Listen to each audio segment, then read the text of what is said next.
Greetings, I am Tom Earl. On this week's episode, I interview the co-founder of Courageous Kitchen, Christy Innouvong. Check it out.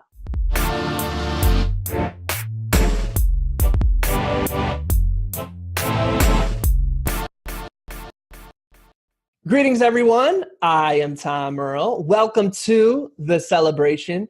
As you know, this is my year of courage. We know you could be anywhere, so the fact that you are here today sharing your greatest gifts, your time, and your energy means the world to us. We hope you know that we welcome you just as you are.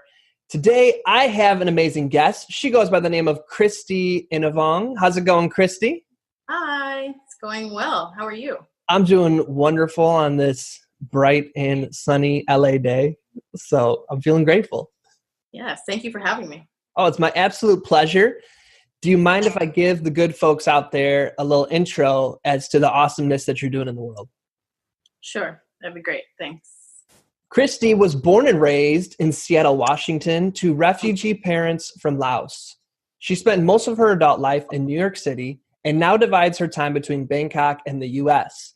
Coming from a multicultural family and traveling any opportunity she can, she considers herself a global citizen.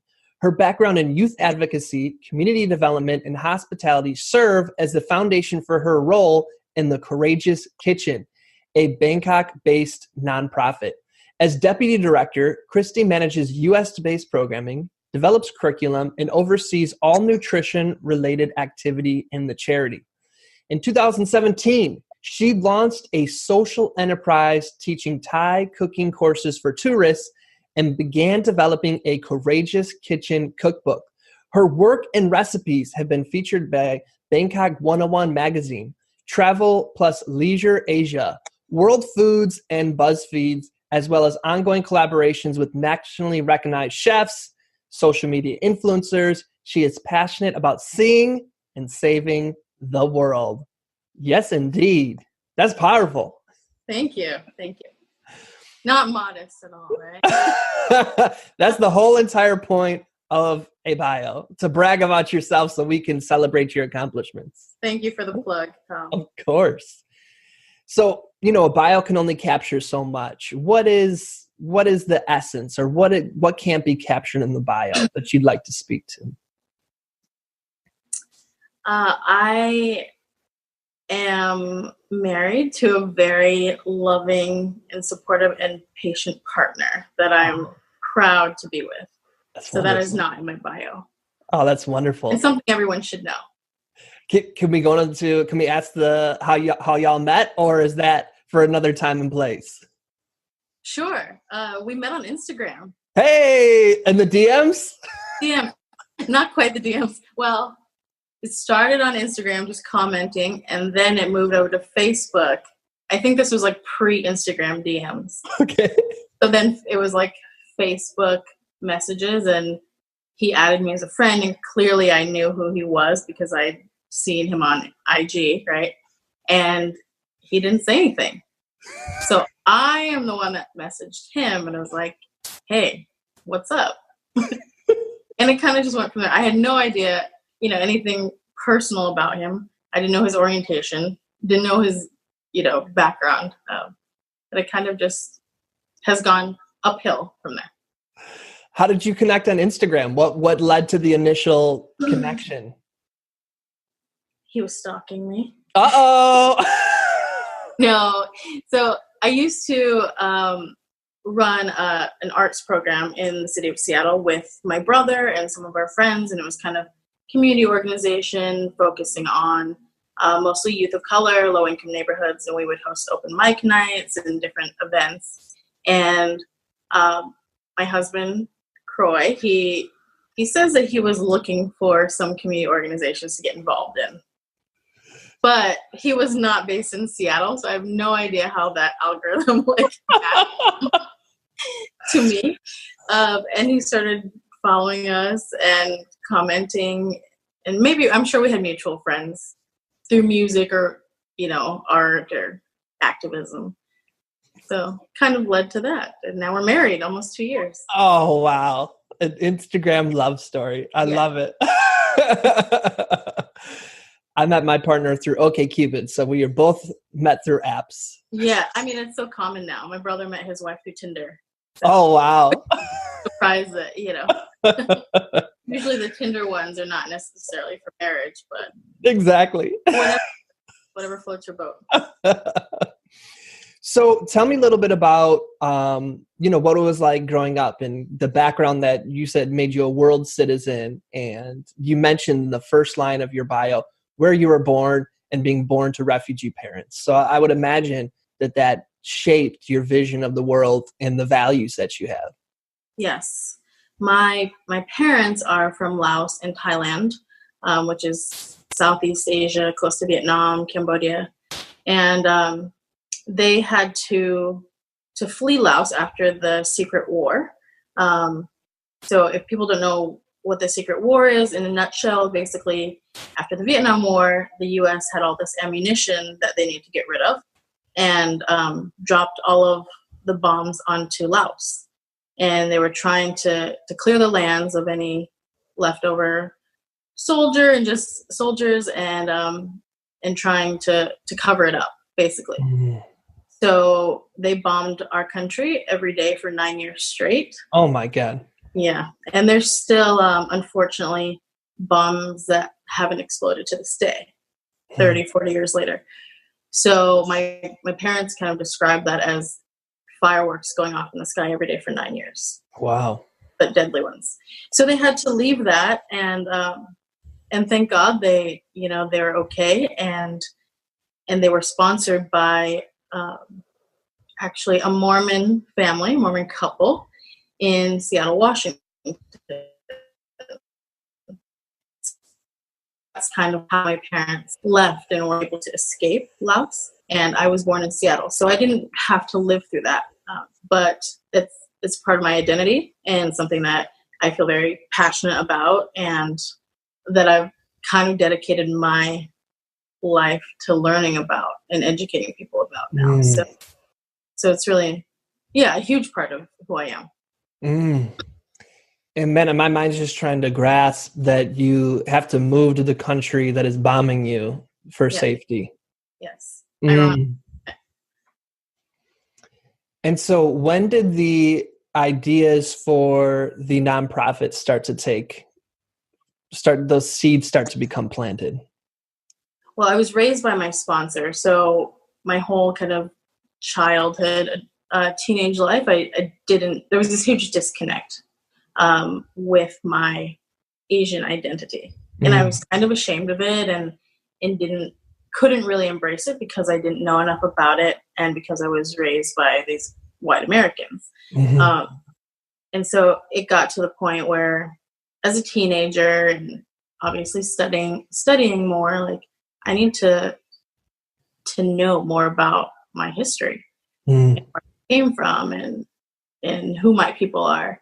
And I was working with all these different youth and encouraging them to know their history and to know their roots, but I didn't know mine. And so after a bad breakup, of course, like many things stem from, I said, I'm going to go to Thailand and Laos, and I need to know everything that I can about where I came from and serve the people. And so I went there knowing no one, without a job and without really a clue what I was going to do, kind of as a naive Westerner, like I'm just going to go and teach English and everything's going to be great. And you're 16? No, this was after high school graduation and some college and kind of discovering myself, and then bad breakup and realizing I'm just going to do everything I said I was going to do and figure out who I am. And so then I went there, and after a few hurdles, I'll say, I started teaching English at a international school, and then in my free time I started volunteering with another guy I'd met on Instagram who is a food blogger. And he said, hey, I run this charity and I'm working. He wasn't specific about what he was doing. He just said, hey, I'm working with some disadvantaged youth and women and children that were kind of in and out of the sex work industry. And do you want to help? Here's this lady's number. Go visit her, go hear her story. If you're still interested after you meet her, give me a call. And so I met with this woman, a Thai woman who, we just shared our hearts, shared our stories, and I was hooked. And then started working with some of the children and teaching English to them in my spare time, and found out that most of them were refugees. So that was kind of the start of it. Side question for you. Sure. When I was looking into teaching English in other countries, maybe I came across misinformation. Is it illegal to do that in Thailand? It is not illegal. You enter on a tourist visa. Okay. And then you can apply for a job, and then your job, if it's like a legitimate one, they'll usually sponsor your work visa for you. And so you switch your visa over. But not everybody does it that way. Okay. And I did not.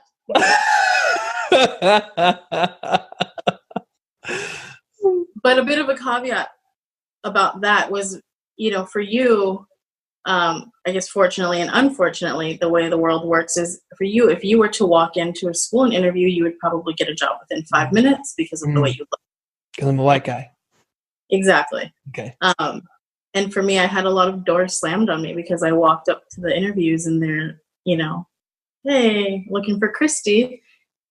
And here I am, this Thai Lao woman.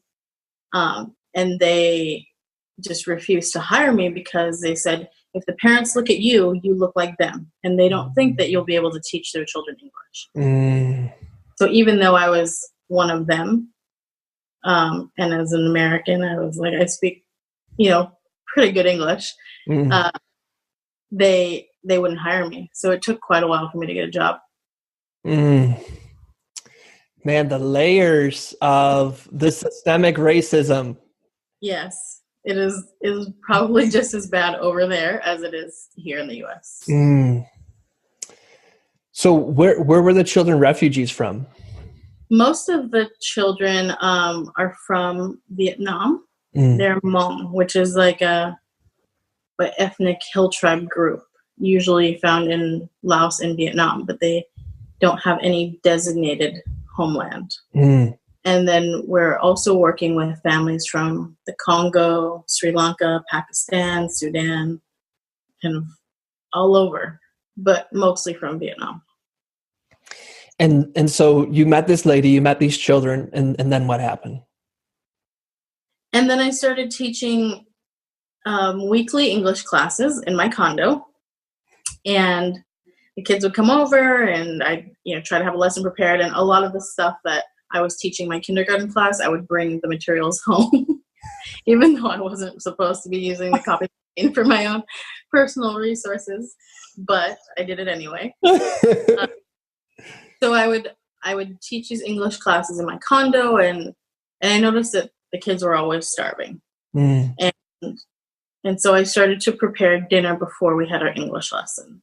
And of course they would, eat it up, and they were more interested in the food and the cooking than they were learning.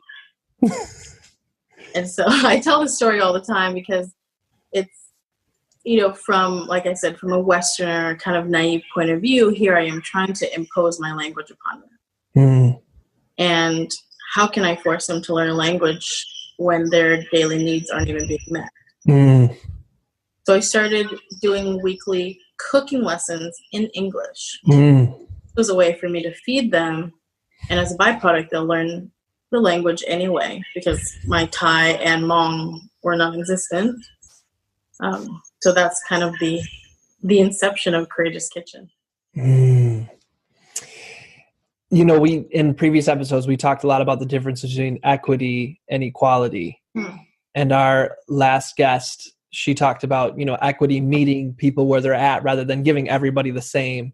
Yes. And that sounds like such a concrete example of recognizing that meeting the human needs of food and nutrition and I'm going to teach through this is really sounds like a concrete example of meeting your students exactly where they're at. I tried, but honestly, they helped me more than I helped them. That's always the case, right? Yeah, it was a lot of trial and error, and patience to be learned and things to be unlearned, I think, on all parts. Mm-hmm. And here we were not being able to speak each other's languages, but food is a universal language. Mm. So you're in the kitchen and you're teaching young people like this, and you say that's the start of Courageous Kitchen. Yes. Was it called that then? What's the next part of the journey? It was not. So the program, the charity that my friend, the food blogger from Instagram that he was running, was called In Search of Sanuk. And Sanuk in Thai means fun or joy. So he was helping with food aid, housing, English classes, but not really a lot of programming. So I came on board and I started the weekly cooking classes and started hosting some more events around Bangkok. And we figured, let's kind of rename, rebrand, because people were more interested than the food and say, hey, we help work with refugees, come donate and give us money. If we could sell a meal, or share a meal, it was an easier way to engage people and to draw them in. And what were some of the things you were cooking? Let's see. I think one of the kid favorite recipes were sliders. So it started out like a lot of Western type food because they'd never had any of that. Pasta, and things that I was familiar with, basic stir fries. And then once the cooking program got a little bit more underway and a little bit more organized, I created menus and I started teaching myself authentic Thai dishes. And so I figured what would be easiest to source for them, easiest to recognize, and in hopes that, they're learning some job skills through this, that they could maybe go into a restaurant or cater or feed other people. Those, we had to kind of adapt a bit. And now we mostly do Thai or Hmong dishes because that's what the kids like and that's what they're familiar with. But we'll have guest chefs who will throw in random things like Brazilian rice cakes and Korean, like bulgogi or something. That sounds awesome. Yeah, so they get an international mix. So when you first arrived, it was with a personal intention and journey. Yes. And it sounds like it became something bigger than just looking for something within. Yes. At the same time, did you find, or what was the development on a personal level of what you were looking for? Ooh, that's a good question. Development on a personal level. It was tough. It was really tough. I was really lonely, if I'm going to be honest. So I was there by myself, traveling. It's horrible to say that women, it's a little bit dangerous for us to travel alone. We should be able to do everything that a man can do. But sometimes it is the reality of that. And I didn't have a ton of support from my friends or family. Everyone thought I was crazy. Nobody believed I was going to go. And that's just kind of like me. Like when I was 21, I up and moved to New York by myself, no job, no friends, nothing. And I lived there for 5 or 6 years. And then after that, I just up and left Bangkok. So people were like, you're nuts, but we know this is you. And it was, I guess, personally, it was really tough with my mom and I. She didn't understand, and because English is not her first language, it was hard for her to articulate her concerns, and it was hard for me to kind of get across what I was doing. And so it took a while for her to accept what I was doing. And she was actually, I had one of the women, the Thai women that I was working with, speak to my mom and kind of translate for me. And my mom basically said, it's not that I don't want Christy to be there. I'm terrified, first of all. And second of all, she's going into all of these places and doing all of these things and working with these people that basically in the same, I guess, the same thing that she tried to escape. Worked so hard to escape and fought for. And so she was like, why would you go back? Like, I came to America so you didn't have to deal with that. And now you're in the jails, in the slums, in the red light district, working with refugees. So my mom and I have come a long way in the last 5 or 6 years because of this. And I was able to travel to her hometown and meet a grandmother and aunts and uncles and see the house that, she was raised in and that my sister was born in. And so it was super surreal and painful. But I think that personally, I feel like I've kind of come full circle. There's some closure, there's some answers, and there's this newfound appreciation for family and my history. Did that answer? It was powerful. I imagine, even myself, some people might be listening getting a little teary-eyed because it's powerful. And, I'm sorry, go ahead. Oh, thank you. And when you think of the layers, where we were talking about how your mom had to leave because of the U.S. imperialism, and yes, when she was articulating her vision of what your life would look like, and yes, maybe I'm just filling in the dots, but that you'd never have to worry about poverty or war, and maybe instead of embracing the privileges that come with education and living in the United States, you go back to this very place she didn't want you to be in, to serve and to see this world that she thought she could protect you from. It's exactly. Wow. As we go throughout the world, one question I think that we're always asking ourselves is, who am I? And so kind of building upon this previous question, what answers of that have you discovered through founding and working at Courageous Kitchen? I think I'm a lot stronger than I give myself credit for. I would definitely say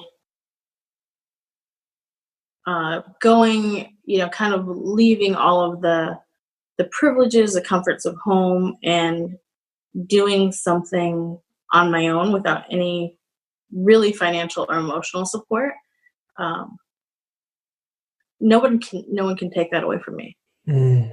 So I feel like an accomplishment. That was definitely an accomplishment, and I need to remember that because I often forget it. That I've done, everything that I said I was going to do so far, and that hopefully it helps to kind of bridge a gap between my ancestors and I, even build a stronger relationship with my family. So I don't want to speak on behalf of them, but right now it kind of feels like, maybe I am an ambassador for my family. In some small way for these families that I work with, because I know that somebody wants help my family, so I want to be able to do that for them as well. Last super personal question, then we'll ease up a bit.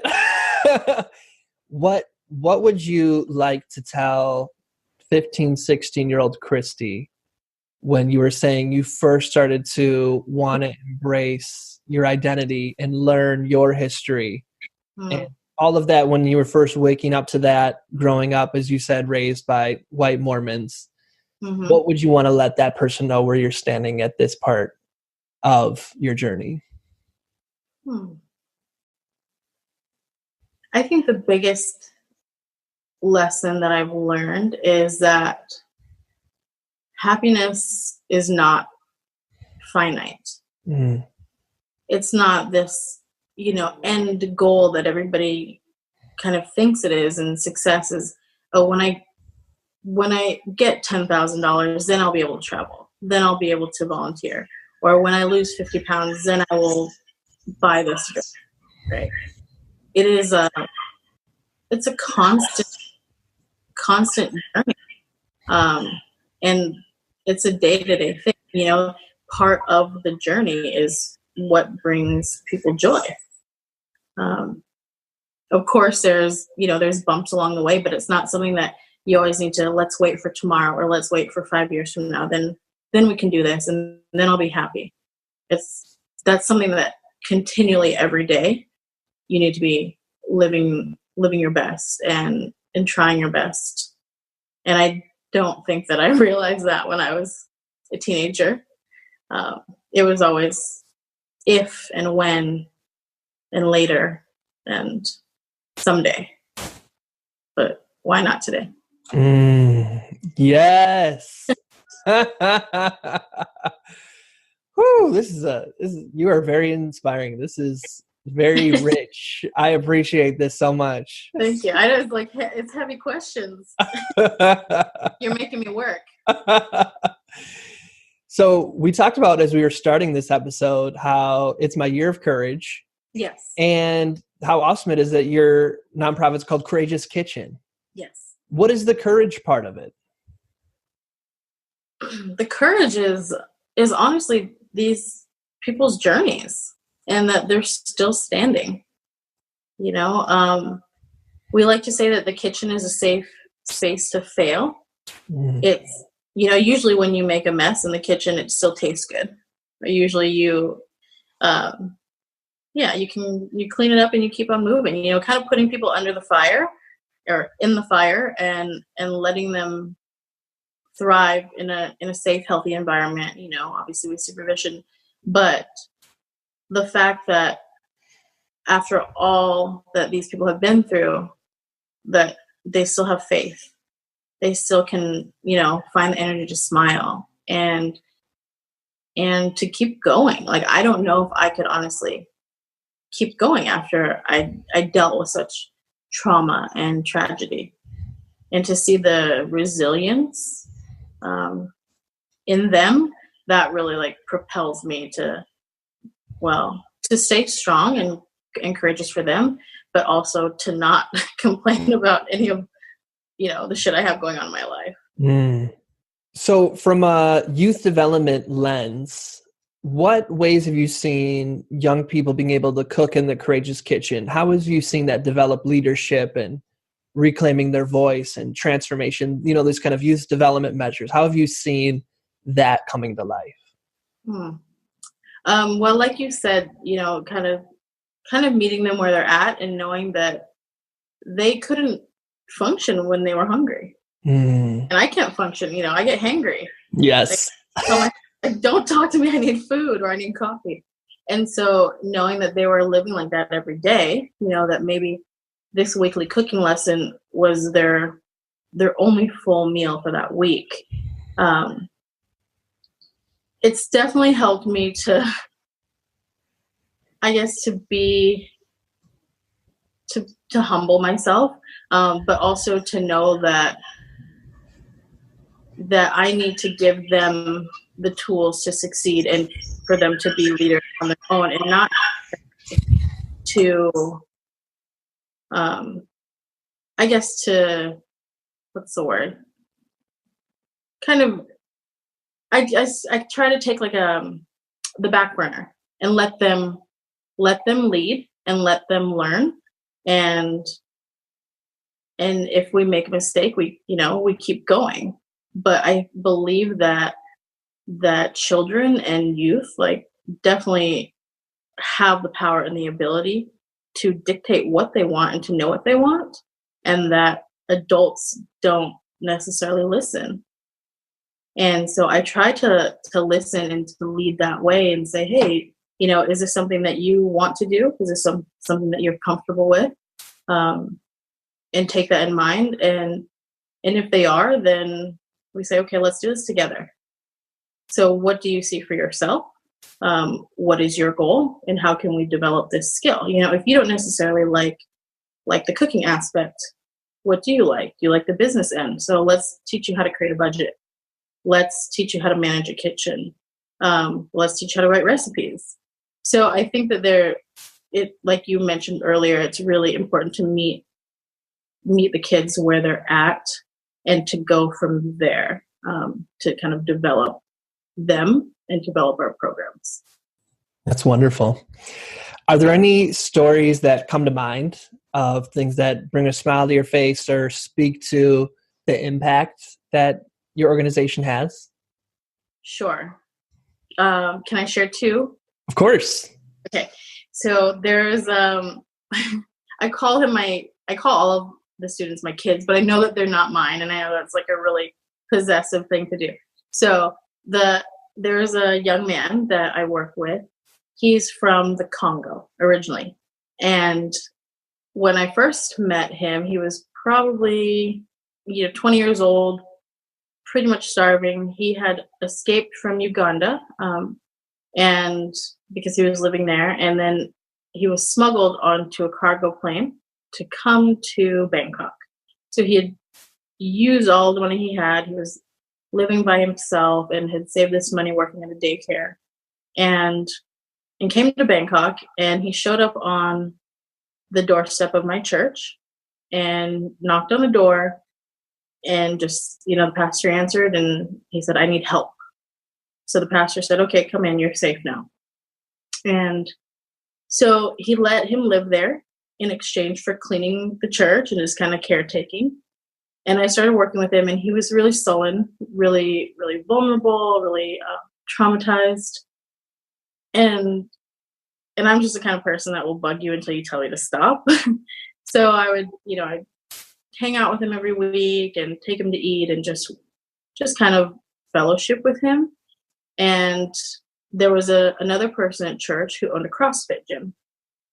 And so this guy, said to my student, like, hey, you're not doing anything, come to CrossFit. And I was super against this. Like, hey, I don't have enough money for your medical bills. You already eat like 12 meals a day. I don't want you to go to CrossFit.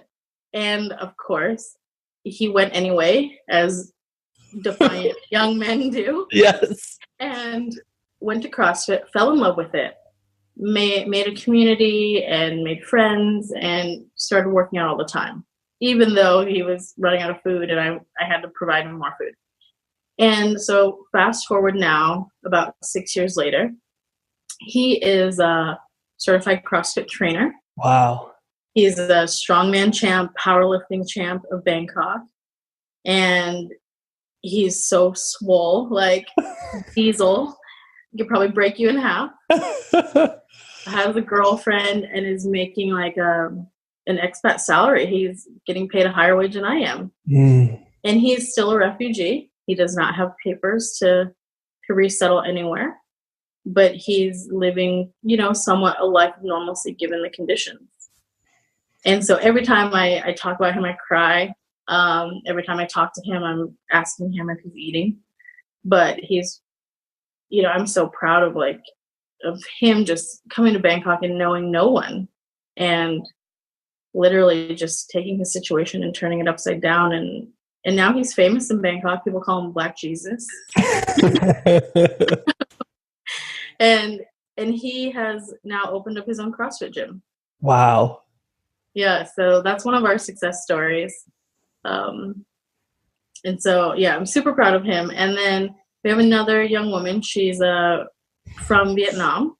And my husband and I took her in about 2 years ago and kind of fostered her.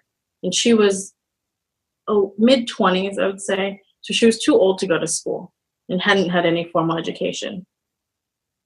So we're like, come live with us and can give you a little salary and you help me with the cooking classes. And so we brought her in, and this was the first time that she had her own room, Wi-Fi, food every day, and kind of a big clean house to live in. And so we cooked together every day and just hung out, and we call her our daughter because even though she was only a few years younger, it's like starting from the ground up. And so we started teaching the cooking classes together, and she would just assist me. And now, so I've been gone about a year, but now she is running the whole cooking program in Bangkok. Wow. Yeah, along with her little sister. So they're both earning a full salary, and they're living in our headquarter house, and they're able to help their family. And before, when we started, she wouldn't even talk to the customers. And she would just hide behind me. But now, you can't get her to shut up.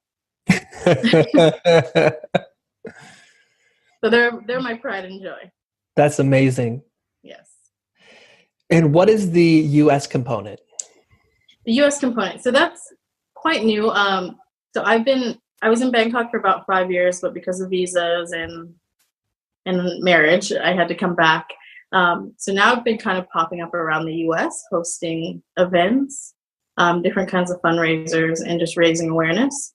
So I'll go to different cities. I'll host a cooking class or a demo or just a party and try to raise money. And then in San Diego, where I live, I'm now working with families in a resettlement agency. So I help. So before I was kind of working with pre-settlement, now I'm helping with post-settlement, resettlement. So advocacy, cooking, kind of anything that they need to transition their life into being here. And I believe coming up, you have a pop-up class in Sacramento? Yeah, we have a pop-up event. So it's going to be street food, Southeast Asian inspired, and we're just going to hang out, family friendly. So we'll have food for sale, but the event is free for everyone. So that's October 27th. What are ways people listening like me who are super inspired and recognize the importance of what you're doing? What are ways we can support? You can come take a cooking class. So we host our cooking classes through Airbnb experiences. Oh, nice. And right now we have cooking classes in San Diego, in Sri Lanka, and also in Bangkok. We have a market tour, a street food tour, and cooking classes. So that's an easy way. Maybe you don't have as much time or not necessarily great with kids, but that's an easy way to support. And then for more of a long-term thing, we prefer at least 3-month commitment. We always need help in Bangkok. We need people to visit the detention center. We need teachers to teach English or whatever skill you have.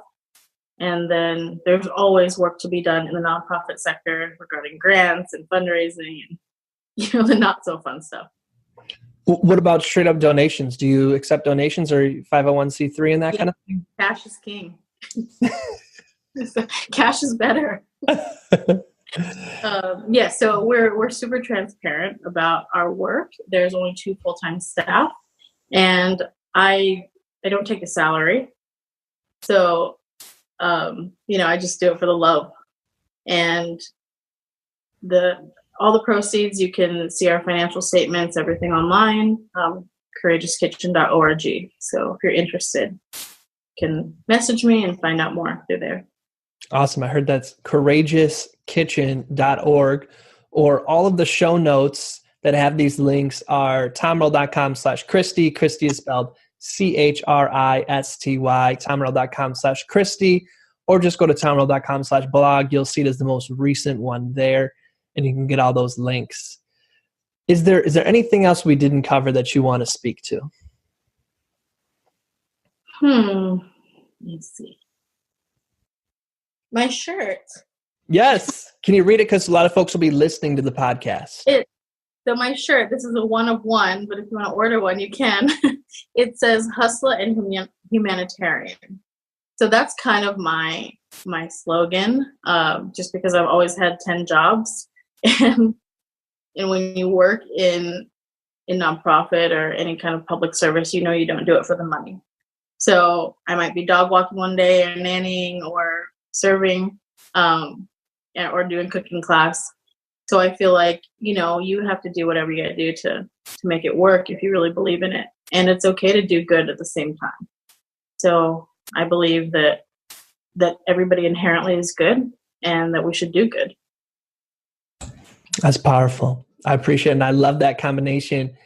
And it really needs that, you know, the hustle behind the humanitarianism. Otherwise, yes. It's just an idea. You know what I mean? Exactly. And the hustle without the humanitarian is capitalism at its worst. So the combination needs to be happening. That's a topic for another time. Well, I just want to thank you so much. This has been very amazing to listen to. It's expanded my worldview and understanding of the world. And I know a lot of people listening as well. Is there, for you personally, is there any Instagram, Facebook, is there anywhere you want people to connect, or do you want them to just connect with you through Courageous Kitchen? We have an Instagram. It's at Courageous Kitchen, Facebook, Twitter. My personal one is Seattle Native 33. And that's like, you know, something I've had for probably 10 years that I should update.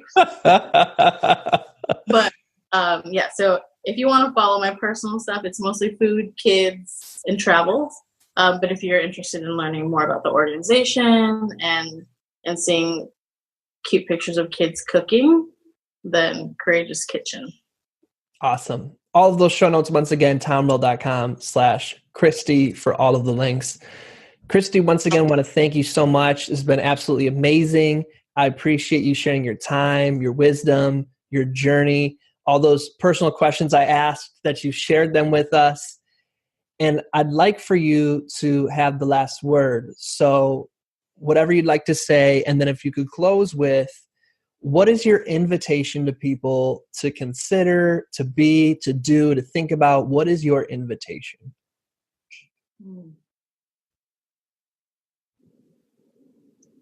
You can turn your pain into power. And you can then turn that into your passion, or vice versa. You know, turn your passion into your power. And I don't care what you're passionate about, just be passionate about something. You know, and the cause is much greater than us. Sometimes we forget that. We're worried about, you know, the latest Jordans or iPhones, but really, you know, take a step outside of yourself, and like I mentioned earlier, just be good and do good for yourself, do good for others, and know that you're enough. It's powerful. Thank you for that, Christy. We appreciate that so much. Can I ask you a question? Of course. So how do you, Tom, exemplify courage? So that's kind of been one of the things that I've been reflecting upon throughout this year of courage, because originally, you know, I was going in and trying to expand upon the definitions we have, where courage is usually only this like physical, you know, demonstration of extreme life-saving bravery.